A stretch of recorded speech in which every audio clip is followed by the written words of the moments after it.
Good afternoon. Thank you very much. It's a pleasure to be here. My name is Jeff Jones. I am the director for the Sci-Fi ICS team at Grimm. And Tom? Thank you, everyone. My name is Tom Van Norman. I'm co-founder of ICS Village and senior vice president at Grimm, overseeing the Sci-Fi team. So today we want to talk about ransomware and IT and OT environments. Basically, really want to talk to you about the differences between these two environments and why it matters when considering risk and defending these environments. We'll touch on some history, notable OT ransomware incidents and the impacts that they caused, how things happened, how they got in there, and then certainly the meat of the presentation will be preparation and defense strategies that you can take back to work when you're thinking about protecting your critical processes. So, like I said, Grimm is a company that does various services in the cyber physical world, OT and ICS environments, all kinds of things there. We have a table in the back if you want to see some of the things that we work on. And then you want to talk about the Village quickly? Absolutely. Yeah. For those who are not familiar with ICS Village, we have a pod over there facing the wall when you come in the door. We are a nonprofit organization that travels around to many different events globally, and we also have our own event coming up here in the next couple of weeks.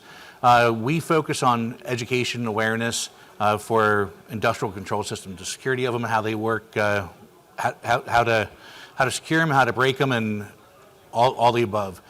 We are funded by sponsors and run by volunteers. So everybody that volunteers their time, we all have day jobs, and we do this because it's our passion. All right, so really, what is the difference between IT and OT as far as when you're considering risk management and defense of the environments? In a typical IT environment, you've got cybersecurity engineers, network engineers that couldn't be more different than an electrical engineer, a mechanical engineer, a chemical engineer. When you're talking about these types of environments, IT, when you talk about danger in an IT environment, you're dealing with the heat in the data centers of systems, badges and access to the systems, those kinds of considerations, whereas in an OT environment, you're dealing with human life safety, the operation of large equipment, unsafe, potentially, environments where you have to be very cognizant of the risks around you, because it's not just the equipment that is at risk. You have human life and safety that's at risk in an OT environment. So in an OT environment, PPE, protective gear, you see Dave walking around with his hard hat and his steel-toed boots. These environments have lots of different places where you could get hurt, you could get killed, things can go wrong. Some pictures on the screen there are really, a gas turbine that's the size of a semi-truck, giant robot arms in a manufacturing environment building vehicles, overhead power lines that are energized, and then, of course, cooling towers and things like that. When you're walking around an environment like this, there's scaffolding, there's holes in the floor, sometimes on ladders where heels could get stuck. There is a difference in culture there where safety is a way of life. Anything to add there? Absolutely. So, like Jeff mentioned a few times before, health, life, and safety are the main differences. IT has some very important systems. Your company can't run without your IT infrastructure, your email, your websites, and stuff like that. Although we would like to think that we can operate without them, your company needs them. Whether it's e-commerce or whatever your company specializes in, they go down, nobody's dying. Nobody, you're not putting hazardous chemicals on the ground or in the air. People aren't getting hurt and things like that. So the main thing here, these systems are designed to run 15, 20 years. They're designed to run 24/7, 365. They might have a shutdown every year, every other year at a predetermined cycle. And during those shutdowns, they can do updates and things like that. But mainly those shutdowns are for installing new code or rebuilding pumps, rebuilding motors, rebuilding, we've got robot arms here, doing scheduled maintenance so your systems can run another 12, 18, 24 months before your next shutdown. So like I said, think about the safety of your personnel and keeping safe operations. That's really the key difference. So ransomware, I want to talk I could talk for an hour alone just about the events in the last couple of years, the reports of ransomware and what they've done to some different, notable things that you've seen in the media, seen on the news. Colonial Pipeline, JBS Foods were two of the biggest ones that I'm sure everybody's heard about. But really, there doesn't seem to be an end in sight on this. There was plain and simple, a ransomware event can be very, very, very expensive, into the millions of dollars. There's a lot of considerations around if this happens to you, what decisions are made in the process, and I'll talk a little bit about that in a minute as far as risk management. But we do quite a bit with GRIM does quite a bit in the manufacturing sectors, the automotive sectors, and there's a couple of reports have been published about what's been going on and what industries have been the most targeted, and it is the manufacturing sector has led the pack, followed by the energy sector. There's been some great research done by different companies out there that you can look up on the internet to see what these events were and what happened, but the trend is continuing upward. It's certainly not going away. We've seen the Pittsburgh Rail mass transit company or mass transit system targeted and impacted, and then healthcare has become a prime target too. And the driver here really is just still the criminal enterprise to make money. Why are they targeting critical infrastructures and folks that have equipment that needs the uptime? Is because the chances of them getting paid from a ransomware event are arguably, and probably in their minds, much higher because you can't have systems down. You can't have impacts to a hospital, to a school, to a healthcare system. And then you've got folks that are solutions providers, like the managed service providers. Rackspace was another event last year that, again, money. If there's money being made, they're going to continue to target companies that have a higher probability of paying the ransom because they can't afford the downtime. I also want to talk quickly about the difference between like extortion versus ransom. Mandiant put out a report last year that predicted that solutions providers, may modernize their software to focus on, ransomware as a service providers may be looking to target these companies for like the public shaming associated with a leak versus just locking down an asset to get you to pay a ransom. There is a difference there. We're seeing an uptick in extortion of a victim and the repercussions of your company's name getting out there, extorting you for money as opposed to just locking your systems down with a piece of ransomware and you pay it and have your systems recovered. The last thing I want to talk about on this slide is DHS's CISA has some really great resources for folks that are doing defense. There was 3 recent alerts, I think, within the last 2 months on the Royal ransomware gang targeting critical infrastructure. When CISA puts a report out, there is TTPs, there's IOCs, there's a lot of recommendations that folks that are actually based on their incident response and their experts there that you can really use and put to work in your organization. So I really recommend looking at these alerts that CISA is putting out on ransomware because they're very recent, very current, and have excellent recommendations in there. Anything on that?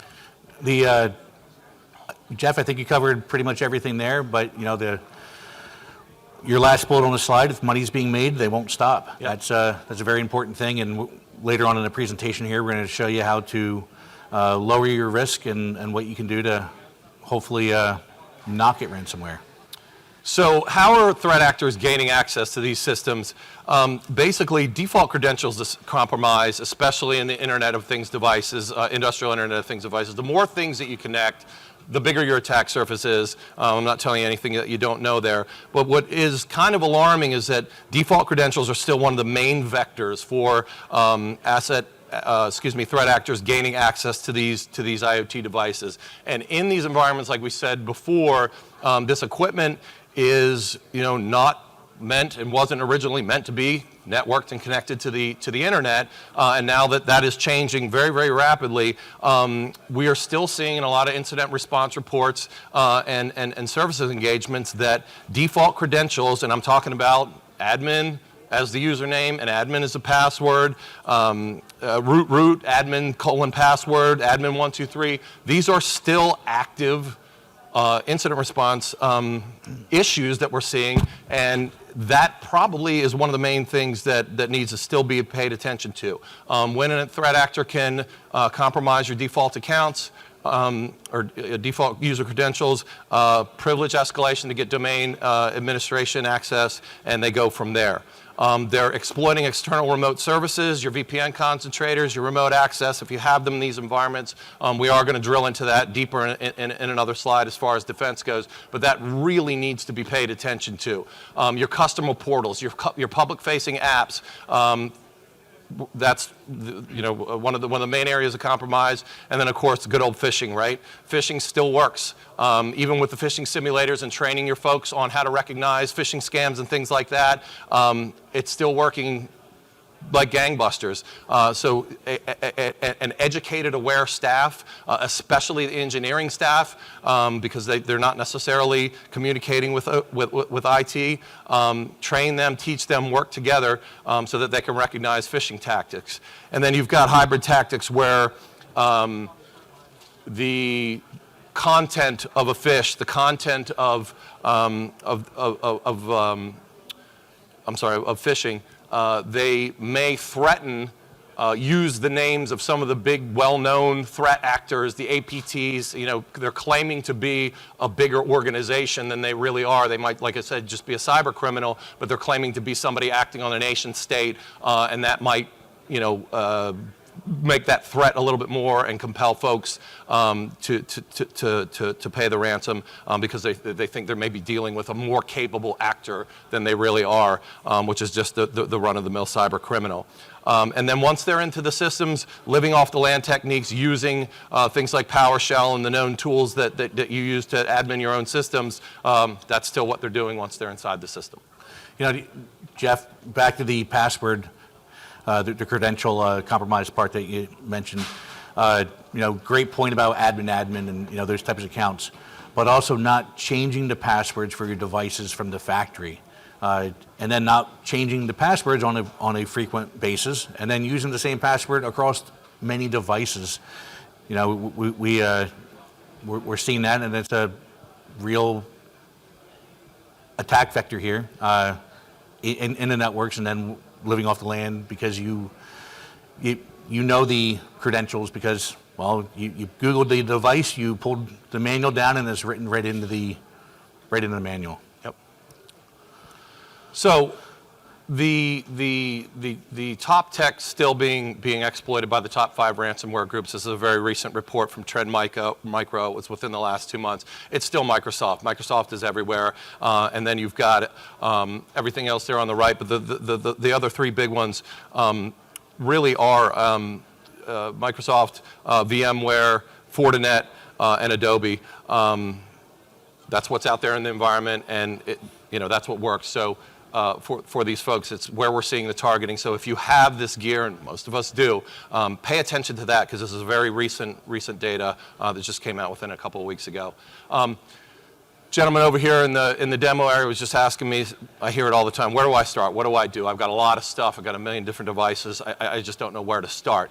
And this slide could be an hour-long talk on its own, but it really is, the long and short of it is a crown jewels assessment. And, in a process environment, you need to break down to sit down with the engineer, sit down with the business, and find out, whoever it is that you need to talk to, how do we do what we do? What system, what device, what PLC, what controller, without this, or without this database, whatever it is, we can't do what we need to do. We can't build our widget, the power won't flow, gas won't flow, things won't be built. Whatever it is, start there and then walk backwards from that. When you isolate what it is that is your critical processes, the critical systems and devices that support your process, what is plugged into that, what is connected to that, what supports that, and look at that small system first.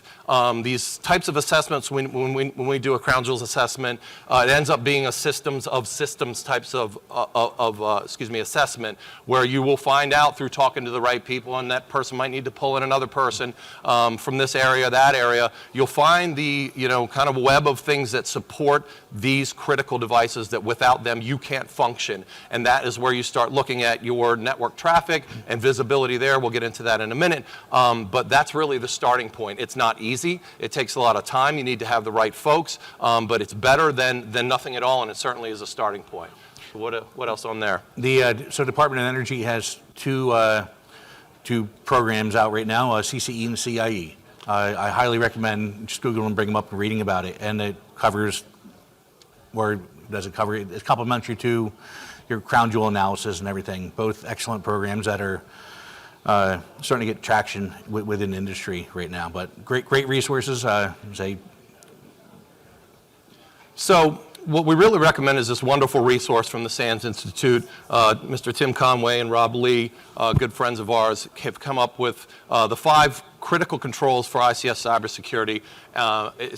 It's a great resource from SANS, and we're gonna quickly go through all these. I wish that we had time to get into detail about each one of these 5 critical controls, but that's your map. So starting with an incident response plan for ICS, and that may very well and likely be different from an incident response plan in IT, because again, think about that safety culture, the life safety issues there. They're completely different. The key to all of this, one thing I want you to keep in mind as one takeaway from this, is the right people need to be communicating. You have to have the engineers, the OT folks at the table with the IT folks and the risk managers and business leadership. Without that top-down support and understanding of the risk to these systems from the senior executives, and folks that own the risk for the company's organization, or for the organization, those folks all need to be talking, because the decision can't just be made in a vacuum or take what we think applies to IT and just kind of shoehorn it into OT, because the environments are completely different, the systems are different, the protocols are different, the devices are different. So the having an ICS incident response plan really starts with being prepared and training and tabletop exercising like it's game day. You need to ask the folks that are a part of this process, what does a really bad day look like for your company? The engineer is going to have a very different answer to that than somebody from IT or somebody from corporate. What is a bad day for an engineer? So years ago when I worked in the plants, a bad day would be when you're walking the plant floor and it's quiet. You don't hear anything. Or it was really loud and noisy and then it went quiet. That's the start of a really bad day, and probably really bad multiple days following that. It means something in your process turned off, whether it be your utilities, compressed air or steam or electricity or something. Something happened and your manufacturing facility is no longer in operation. That's a bad day. When we talk about an incident response plan, we're not talking about you need to go out and develop a 100-page plan and go through all that. You just had to have a plan. What is your plan? It could be that 100-page plan, but whatever your plan is, whether you say step 1, call your MSP, call whoever you hired for that, or maybe you built that inside. But whatever your plan is, you have to test your plan out. And testing out before you need it. That is very, very, very crucial. Make sure everybody knows who to call. Where's the book? Where's the files? Where's whatever your plan is? Make sure people know that. Test it out ahead of time. You're going to find mistakes. When you find mistakes, update your plan, rerun your plan. It's not meant to be a huge effort to do these. There is effort behind them, but for your environment and your size company, you determine what your plan is. And the most important takeaway from this slide, I touched on it earlier, make the decision ahead of time establish the threshold at which or whether you will pay a ransom. That's a different decision for every company, depending on what you do and what your risk tolerance is. But you don't want to be in the heat of the moment when you've got something that's causing an impact or your systems aren't available and you got a bunch of people panicking and sitting around going, well, do we pay it? How long can we afford to be down? You might have thresholds. You might say, we can afford 4 hours of downtime. We can afford a day of downtime before we take systems offline. That stuff needs to be made way ahead of time, again, from that top-down leadership and legal perspective. At what thresholds do we or don't we pay a ransom? CISA has recommendations on that again, help you maybe gauge what your tolerance is. But that's not that's not a decision you want to make in the heat of an incident. So the next part from SANS 5 critical controls is, do you have a defensible architecture? There isn't really enough time to go into to super detail here, but I want Tom to touch quickly about the Purdue model as far as a framework to reference as far as network segmentation, a couple other references to it, but let's talk about the Purdue model quickly, and then we'll move to the next one. The Purdue model, either you love it or you hate it, whether it works for you or doesn't. It does not fit every industry. It's not made to. And it's a representation of what your network should be, meaning that you should have network segmentation. Your network is different than a lot of other networks, so don't try to force your network into this. The point is, you have an enterprise, you have a corporate network, you have your OT network, your controllers and stuff. Now today with modern control systems and different IIoT and services and stuff, you're going to see a lot of bleeding between the different levels of the Purdue model. So again, just keep in mind, this is a guide, and it's made to reinforce network segmentation. However, it is common today to see your transmitters, your local controllers and stuff like that, to go up to the cloud. Kind of terrifying. However, there are business needs why that happens. There's process optimization. There's just-in-time manufacturing. There's many, many, many reasons why they do that. That's here. That's not going anywhere. So figure out how to secure that. Keep the Purdue model in mind as a reference, but you do not have to go and design your networks to that. Just keep in mind with the segmentation and use it for a reference. So with that reference, and back to the slide about a defensible architecture, there isn't enough time to go into to that model in detail, but really what it is an architecture that is visible to you and monitored to the best degree that you can to understand whether or not something is behaving out of normal, out of the expected norms, and understood. And do you know what you have in these systems? Is your architecture up to date? Do you have an inventory? And I know I have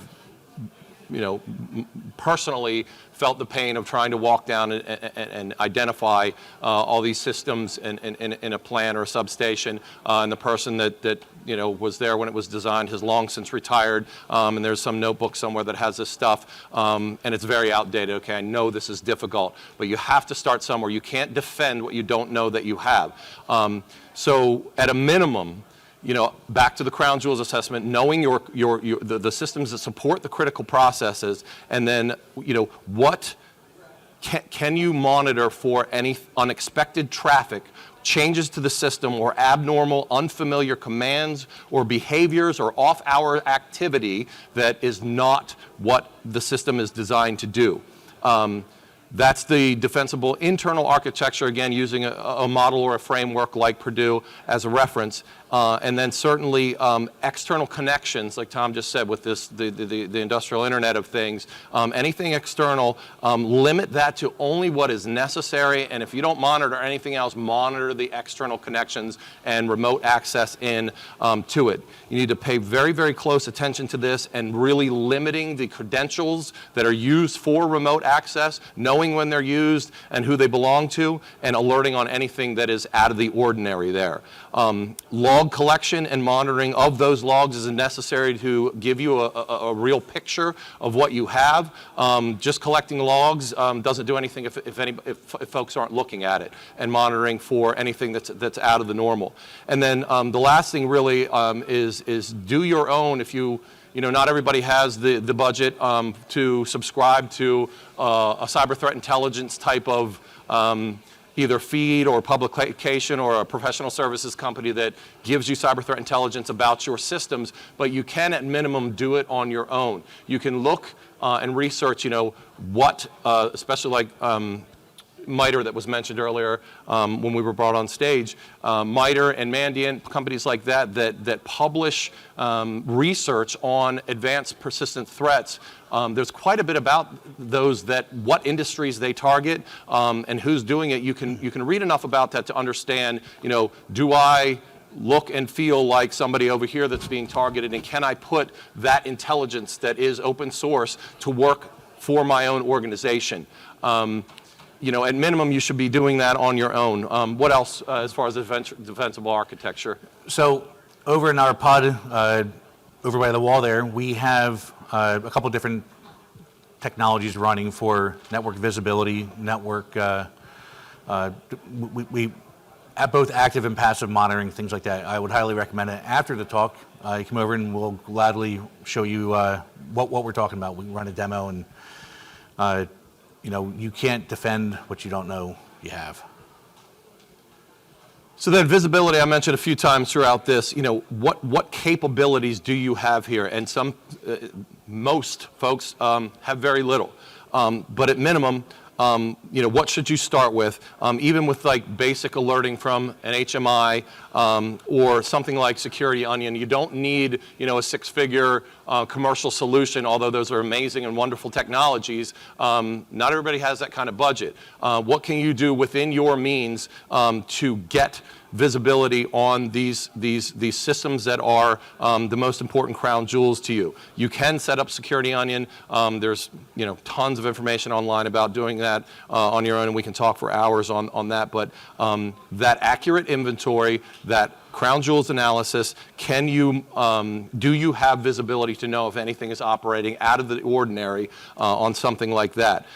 What vendors and protocols are in use for your system? Can you at minimum monitor for something that's not that? If you see something on your system that is not, normal, any processes that are not normal on your system or on your environment, what can you do to alert yourself on that? And then with that, you need to have a risk-based process according to your organization's risk tolerances on being able to see what you've got, and this is not simply solved by technology alone. It goes back to getting the right folks to understand what you do, what the business's risk tolerance is, and how do we make sure that we have the type of visibility that we need to know if something is abnormal. Now, Jeff, a lot of good points there. Going back a few slides, you mentioned about if you can't, for visibility, your gateways. So your external connections, rather. If you can't monitor your internal network, when you do that, it is going to be information overload. There is a ton of information going around your network, depending on your controllers and what different protocols you're using. Some of those protocols are extremely noisy. They talk all the time by design. Your HMI to your PLCs or IO servers, however your network architect, they need to go out and talk to the different devices to find statuses and all that stuff. So when you start your network visibility implementation, you're going to get a ton of traffic that you probably are not going to understand. Depending on the technology you deploy, may or may not be appropriate. Start at the gateways. Start higher up to see what traffic is leaving coming in or leaving your network. The next thing is if these systems originally were not designed for remote access, but we know that that has become a necessity in a increasingly connected world. If you need remote access, you need to do it right. You need to restrict only the absolute necessary access to the systems remotely, the minimum number of connections and during certain times, and then if nothing else, multi-factor authentication where it works, and then again back to the monitoring of these technologies and portals. Where multi-factor authentication is not feasible, can you go back to the Purdue model and architect your network in a mitigations in there, like a jump host, to make sure that a remote access connection, you know when, you know where it's coming from, and you know that it's legitimate. What else there? Yeah, and what remote technologies do you not want to use in a situation? So what you really do not want to use, VPN in with a remote desktop connection down in the middle of your network. That's just really bad. We laugh about that, but we still do it. Or that commercial software that you buy, and there's many of them out there, that you run down on your HMI to allow you in. Again, a lot of us laugh at that, but it happens. It's real. To set up some sort of technology, whether it's utilizing jump boxes or an intermediate box that you connect secure, and then that box goes down, and you can do the secure technology, secure remote access. There are technologies out there to do that, but don't do the commercial solution that you get for free, or it's inexpensive and goes right in the middle of your network. You're allowing an internet connection down. It's hosted by somebody else, maybe another country, different part of the world. Many reasons why. And come over to our pod after this, and we'll gladly go through all of that with you. The biggest thing is know when the access is happening, who it is, and that it's legitimate. Anything that is not expected, you need to know about through, again, that monitoring that I talked about earlier. These aren't easy. We only have 40 minutes here. I think every single one of these slides, if you visit us over there, we can talk for an hour on each one of them. But this is like I said, 5 areas where you can pay attention to through a great resource that will help you. But we can talk for a long time on each one of these. We just don't have the time. The next one is vulnerability management, and this goes way above and beyond just patching, right?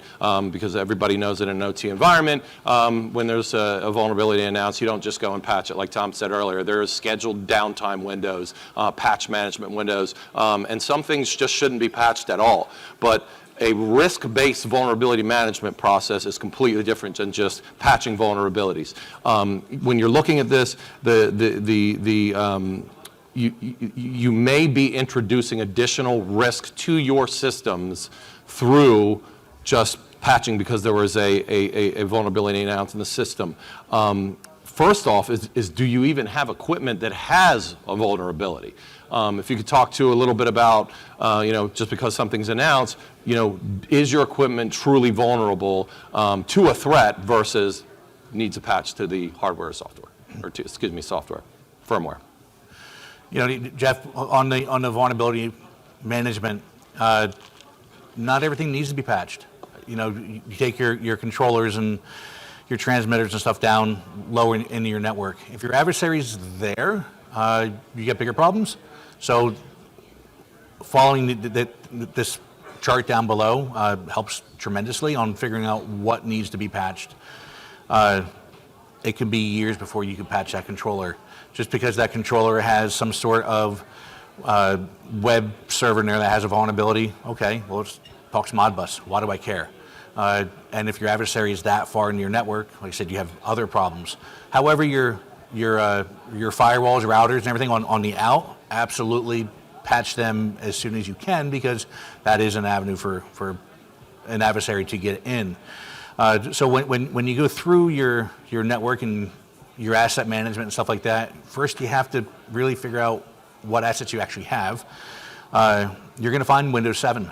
It's still there. You're going to find older Windows 10s that haven't been updated since they've been installed, and operating systems such as that, but you're also going to find your embedded controllers, your embedded operating systems that could be 15 years old, that have never been updated.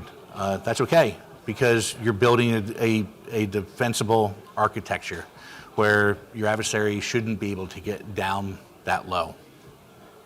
And like I said earlier, maybe you need monitoring is more important than the patch in such a situation. The visibility of knowing, what the traffic looks like may be a better solution than patching something and whatever risk that might introduce to your system.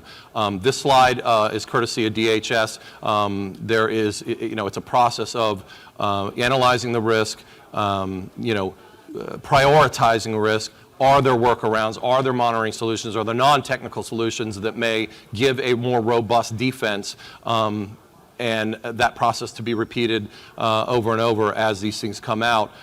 It's just a great resource for you, and I will have some of these resources on the last slide.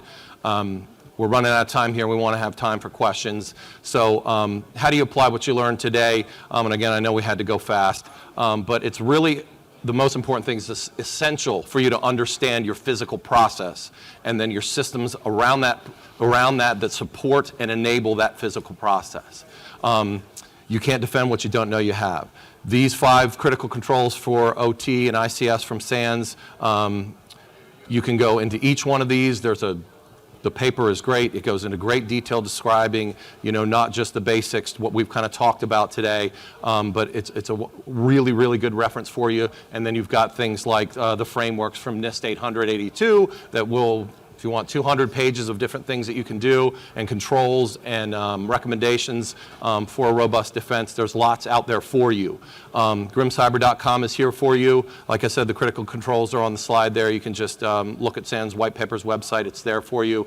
CISA.gov has a resources section on their website where some of this stuff came from. And then you've got the solutions providers out there, Dragos, Mandiant, Verizon Data Breach Report. All those year-end reports have a lot of intelligence from folks that have been out there doing either incident response, services agreements like what services engagements and assessments on folks' systems that great data is derived from. And again, if you see stuff about a certain a sector and your company is in that sector, maybe some of that stuff can be applied to what they've learned from their events and impacts. Maybe you can put some of that intelligence to work for you. And then, like I said, the frameworks. NIST 882 is huge. The ISA 62443 series, you got the cybersecurity framework, the C2M2 framework. All these things, maybe an amalgamation of some of them might be for you. You can create your own. You can use them as a reference. But there's a lot out there for you. And like I said, this SANS is a great resource for this.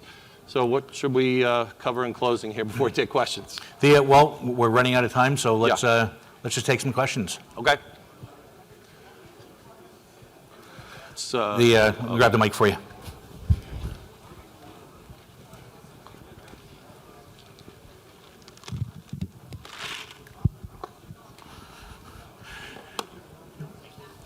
What are your thoughts on XDR on machines that are further down on the Purdue stack, level 3, level 4? XDR. I'd have to say you stumped me on that one. I'm sorry. Like having CrowdStrike or a similar type. So they provided a tremendous amount of value, my personal opinion. The telemetry coming off of that does help. Anytime you open up a connection to that service, you are accepting that risk Right. From that. But the telemetry they're coming off and that data is very valuable data I've seen. So I'm a supporter. I'm a fan. Somebody needs to sign off on that risk of connecting back to that provider. Well, we've seen a lot of the ICS providers not allow XDR software on the machine. They don't support it. Yes. So when you go to the bigger vendors, 100%.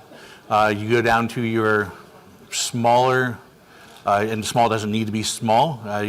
Try not to name names, but you got your DCS providers. It's a niche, right? Yes. majority of them are not going to allow it. But when you are building your manufacturing line and you have a bunch of PLCs, your HMIs and all that stuff, that's yours. You can go and put that on there. You sign off on that risk going, that external connection. Personally, I think that's worth the risk. The telemetry or the data you're getting back, and I'm a fan. Thanks. Yes. Anybody else? Yes. Yep, come over here. Hey, first of all, it was a nice presentation. In fact, go to the basics and moving it forward. One of the things that I've seen is you have been emphasizing on MFA, jump box, segregation of the networks, Purdue models, and all of those. What do you think about zero trust network access elevating this? Because ZTNS typically talk about, or zero trust specifically talks about MFA, jump box, and similar kind of an architecture overlay on top of the existing. So do you think OT security would be enhanced if we deploy zero trust because it can converge IT, OT, both securities together? So zero trust, absolutely. Personally, I'm a fan of it. We work with a couple of zero trust providers now. That technology is relatively new. Do your homework on it. Look at it. But it is from the technologies we work with, it is valid. It does work. Be cautious of them. Get the demo, go and install it in your lab, go and vet it and everything else. But that it is a viable solution. Yep. Just to give you a view, when you say validated, so yes, I'm a zero trust provider, and we have done it for one of the largest conglomerates of Japanese companies for OT security, from SCADA to cloud-based security out there. So yes, it's validated, and just wanted to view your thoughts because you have been practically on the ground there, so those perspectives do really matter there. Thanks a ton. Thank you. Yeah, we're actually going to be installing some zero trust technology in the ICS Village, hopefully by our next conference. Great talk. Are you seeing any trends with companies moving any IT components into the cloud, maybe SCADA servers, Historian servers, those kinds of things? I don't think my mic's working. Talk on this one here. There you go. Absolutely, we are seeing that migration to the cloud and whatever definition we want to use as the cloud, but we are seeing that at a fast pace. And like I said, there are legitimate reasons. There's process optimization. There's HMIs that are in the cloud now. How scary it would be, but hey, that's where companies are moving. Embrace it, figure out how to secure it, monitor it, and it's not changing. It's not going away. Thank you. Great talk, guys. Yeah, this is absolutely, one of the leading edge conversations on OT and how to begin controlling all that. Quick question on, have you guys seen any best practices or experience with regard to protecting data communications, encrypting? They always say kind of encrypt some data communications, but then that blocks, IDS or other type of monitoring because now the data is encrypted. Is the best framework is to just your data flow mapping and understand what can talk in an unencrypted way to track it, or is there some more robust solutions? Yeah. So great question there. Definitely understand what needs to talk, what device needs to talk to what device. The problem I run into with encryption, very few people understand it, especially when you go down to the plant floor. They're there to make widgets. They're there to do that stuff. They know that stuff very well. They can program those PLCs or data historians or whatever it is. You throw in and learning encryption, managing certificates, and all that stuff, you lost them. I've been there. I've seen it firsthand. You quickly lose them, or they'll make their certificates expire 90 years from now. It works. Their job is to make that stuff work. So when you add encryption, encryption is very easy for some people. Others, it's not. Most of us fall into that. It's not. So I like to see what's supposed to talk to what, validate that, and then when you see a change in that, why is there a change? Because you're right, once you encrypt that, your network monitoring solutions are not going to be able to decrypt it. Yeah, you can look at things just like, volume of traffic, the size of the data, being out of the ordinary, and that's kind of all you have, because you don't have the visibility of what it is. It's just yeah, exactly. Behavioral. Sure. Interested to hear about the incident response plans, just in the process of building those out at the moment. And you're saying you're that paying- within that plan, actually Australia, but UK originally, yeah, that you'd make the decision to pay or not, but to pay the ransom within that plan. Where we're looking at it is that will be an executive plan to make that decision based on the impact. So I'd see the incident response plan, how we're going to respond, and then you have a run book to do it, right? Is that kind of what you're getting at? Exactly. And you know, knowing the folks in that decision chain that need to be contacted at what, like I said, again, at what thresholds. We're doing tabletop exercises throughout the day where we just get people talking, and that's actually one of the questions. You know, it's kind of like, okay, you see something weird on the computer, maybe look at host logs, maybe look at network data. And then there's a point as things get more complex and the risk is going up. Now you've got maybe you've done some quick research on what's going on, and you see data leaving your system. Couple hours later, then all of a sudden you have a domain account that's been created on your system, or maybe a registry entry that shouldn't be there. You know, is that the point that your plan says, okay, I better call somebody that's, higher up in this plan, because now we think we've got something serious going on. And that is an executive decision that's made, and at what point do you involve these different folks in? And it's only accomplished by getting those folks talking together, getting folks drilling together, testing together, and it takes time. Yeah. So I work for an energy company, so interesting talking about the patch management. Lots of PLCs there which are 12, 15 years old, never touched, out of the box, installed, ignored. They're comfortable not patching them. I'm worried about it. I mean, is that accurate? Yeah. Yeah. It depends. It depends on why you need to patch it, where it is on the network, what your network looks like. To say you need to patch that. I mean, it's air gapped, so that's their mitigation. But no. yeah. No. Yeah. So there's no such thing as an air gap, ever. Is patching important? Absolutely. You have to be strategic about it. You have to see what you're patching, why you're patching it. Thank you. Yep. Anyone else? Want to hear him back? Hey, so a lot of what you were speaking about was, identifying things on your network, et cetera, and kind of a follow-up to the question about like the CrowdStrike and the EDRs. What tools are out there that can protect the OT devices? Are there solutions out there that can do more than, just air gap it, like he's saying? Is there anything else out there that you have that it's in the toolbox that you can deploy to actually mitigate some of this risk? Absolutely. It's where we walk the fine line between calling vendors out and reverse technologies. If you come talk to us after, I'll gladly go over that stuff with you and go through that. A big free one is Security Onion. That's a great starting point. It's a suite of things that you can use, and then of course, the secure architecture design as a framework. That's a starting point, and we'll talk more.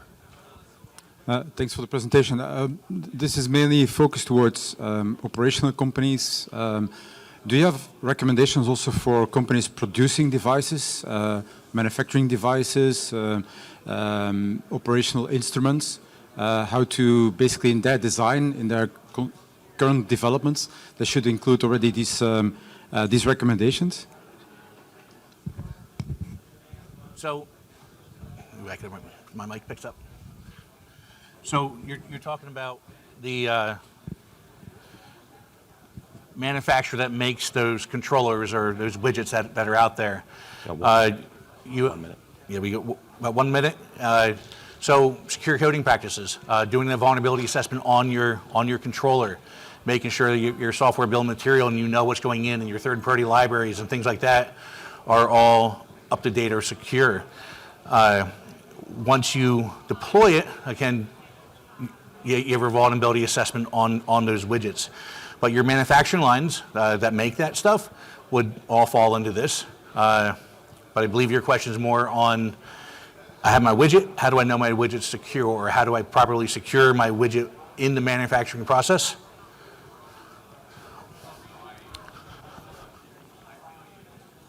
So, some of those production companies, they're utilizing different components, for instance, Siemens controllers, what have you.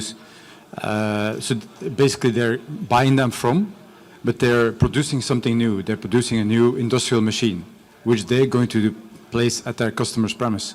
So in the end, they become responsible, of course, also when it comes to this. So yeah, of course, we can start conceiving about SBOMs, but that's really a very, very far step. So are there some recommendations in this case that we can also learn from operational companies, that how they have to deploy it, that we can maybe help them already pushing towards their customers? Let's talk after, because our production person here is saying our time is up. But Come visit us right away. Thank you all. yeah, thank you all.